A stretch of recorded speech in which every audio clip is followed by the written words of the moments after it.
mums vispār pasaulē ir sanāk, diezgan grūts tāds emocionāls sporta veids, un līdz ar to visā pasaulē visas komandas maina partners. Vienkārši tur sanāk, tu viens no rīta līdz vakaram visu laiku esi kopā un vienkārši nogurs viens no otra. Un tā partneru maiņa personīgi man, jā, bija ļoti laba sadarbība ar Mārtiņu Tēviņu, pēc tam spēlēju ar Ruslandu Sorokinu.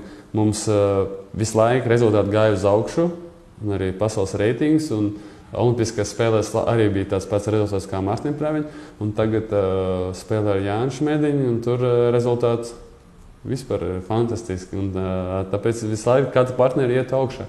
Nav jau tā kā man trīs tādi ilglaicīgi partneri. Man vēl bija līdz tam junioru vecumā, es vēl spēlēju vēl ar 2 partneriem. Bet jā, sanāk, ka es tā...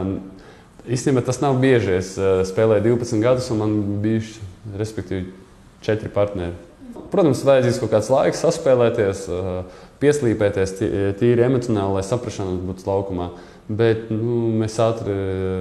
Visi tie pludmales volejbolisti Latvijā, tie diezgan tādi visi pozitīvi cilvēki un tad atvērt, un līdz ar to tā pieslīpēšanas iet diezgan viegli.